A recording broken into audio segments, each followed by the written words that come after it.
अस्सलाम वालेकुम फ्रेंड्स। ऐसे लोग जिन लोगों को नेक बनाने में मसला होता है उनके लिए ये वीडियो बहुत ज़्यादा इफेक्टिव होने वाली है। तो यहाँ पर हमारे पास एक नेक है जिसकी हम मेजरमेंट ले रहे हैं और इसकी मेजरमेंट हमारे हिसाब से आ रही है तकरीबन 7.5। तो हमारे लिए इसके अकॉर्डिंग सारी नाप जो होगी ना वो कैसे होगी वो मैं आपको बताती हूँ। देखें यहाँ पर हम लोगों ने इसके ले लिए, पूरा बिछा लिया ना। बिछाने के बाद अब हमें पता नहीं चलता बैक का मार्जिन है कितना। तो अगर आप बिगनर है ना, आप इस तरीके से हल्की सी लाइन ड्रॉ कर लें। जब आप इस तरीके की लाइन ड्रॉ कर लेंगे ना तो फिर आपके लिए साइज़ लेना बहुत आसान होगा। तो यहाँ पर देखें हमारे पास 5.5 से 1 सूतर 2 सूतर कम है। तो हम लोग इसको 5.5 पूरा लेंगे ताकि जब वो सिलाई में जाए तो हमारा मार्जिन कंप्लीट हो जाए। और चौड़ाई इसकी थी 7.5, तो 7.5 से थोड़ी सी ज़्यादा। तो हम लोगों ने उसके हिसाब से इसको डबल कर लिया इंची टेप को और उसके अंदर 1 इंच का मार्जिन रख दिया। जब हमने 1 इंच का मार्जिन रखा उस हिसाब से हम लोगों ने चिप्स बुकरम को कर लिया है फोल्ड। सही है। उस तरफ से जो हमारे पास चला गया आधा और आधा इस तरफ से आ गया। फिर हम लोगों ने एक दफ़ा देखना है कि हमारी कितनी मेजरमेंट है। उस हिसाब से हमने यहाँ पर जो मार्जिन है उसका भी निशान लगाना है और जो हमारा नेक का नाप है उसका भी निशान लगाना है। अब लेंथ में हमारे पास ये कितना था, तकरीबन ये 5 से 2 सूत्र ज़्यादा था और 5.5 से 2 सूत्र कम था। तो हम लोगों ने उसी के दरमियान इसका निशान लगा लिया और इस तरीके से हमने इसका बॉक्स बना लिया। अब ये जो बॉक्स है यहाँ से हमने 90 की डिग्री पर जाना है। यहाँ से हम 90 की डिग्री पर आए और यहाँ से हमने इसको कर लिया है राउंड। देखिए अगर आप बड़ा गला पहनना पसंद नहीं करते ना तो आप इस राउंड को और ज़्यादा ऊपर ले जाएं 1.5 इंच पे, अगर आपको बड़ा गला पसंद नहीं, क्योंकि ये जो है ना ये थोड़ा सा बड़ा नेक करता है। तो आप इसको अपने हिसाब से ही एडजस्ट कर सकते हैं। अब यहाँ पर 1-1 इंच के हिसाब से मैंने रखा इंची टेप और इसकी पूरी शेपिंग कर ली। ऊपर से देखें पहले मैंने सीधी सिलाई लगाई क्योंकि हमारी जो चिप्स बुकरम थी ना वो थोड़ी ओरेब में जा रही थी।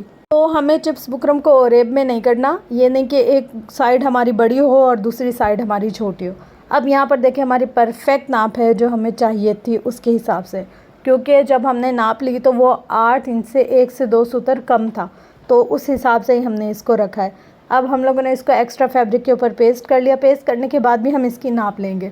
मतलब जब आप इसको पेस्ट कर रहे हो ना तब भी आपने देखना है कि आपका प्रॉपर है या नहीं।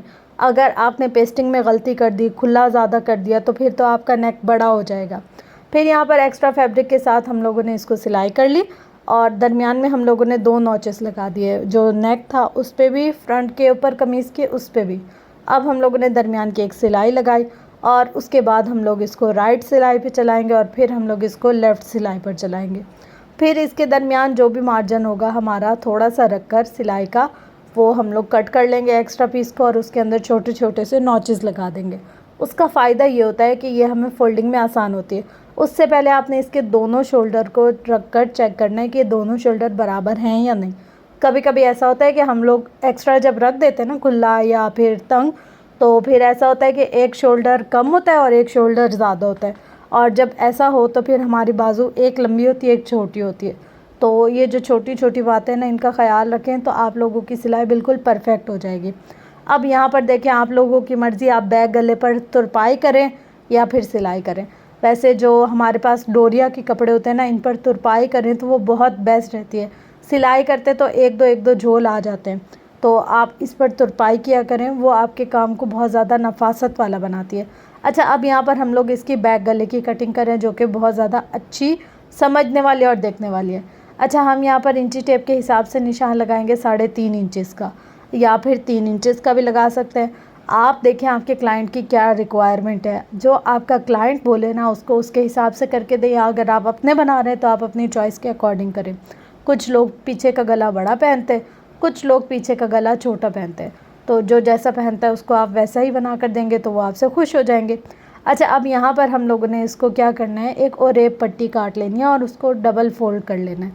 और उसके बाद हम लोगों ने इसको स्टार्ट से रखा और फिर हम लोगों ने इसको एक बूट के साथ सिलाई करना शुरू कर दिया।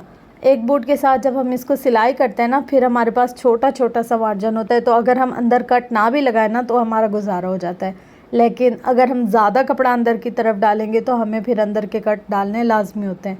अच्छा, इसको फ़ोल्ड कर कर एक सिलाई इसके ऊपर भी चलानी ज़रूरी होती है। वो इसलिए कि ये जो कपड़ा है ना इसमें थोड़ा सा ठहराव आ जाता है। जब हम इसकी फ़ोल्डिंग करते हैं ना तो बहुत खूबसूरत लगता है। अच्छा, अब यहाँ पर देखिए हम लोगों ने इसके शोल्डर जोड़ लिए। शोल्डर जोड़ने के बाद ये जो कपड़ा था ना, इसको हम लोगों ने इसके साथ रखकर सिलाई कर लिया है। इस तरीके से हमारे ऊपर के जो शोल्डर है ना वो फिक्स हो जाता है। सेम दूसरी साइड से भी ऐसे किया हम लोगों ने, शोल्डर को दरमियान में बराबर रख कर और ऊपर जो एक्स्ट्रा फैब्रिक था उसको रख दिया। अब जितना भी इसका एक्स्ट्रा फैब्रिक है उसको कट कर लें और फोल्ड करने के बाद यहाँ पर इसकी बैक गले की सिलाई कर लें। कुछ इस तरीके से देखें हम लोगों ने इसका बैक गला बनाया, ना इसके अंदर कोई क्रीज़ आई, ना इसके अंदर कोई कपड़ा जमा हुआ और ना ही इसका शोल्डर ख़राब हुआ। यहाँ पर आप इसको फिक्स करके और सिलाई कर सकते हैं और जो एक्स्ट्रा धागे उसको कट कर लें। हमारा परफेक्ट राउंड नेक तैयार हो गया। अब अगर आपको यहाँ पर ये सिलाई अच्छी नहीं लग रही, जैसे कि मुझे अच्छी नहीं लग रही थी, तो फिर मैंने क्या किया, बाद में इसको खोलकर तुरपाई कर ली। अब ये आप पर डिपेंड करता है, आप तुरपाई करें, सिलाई करें या जैसे मर्ज़ी करें। तरीका अच्छा लगा हो तो ज़रूर कमेंट करें।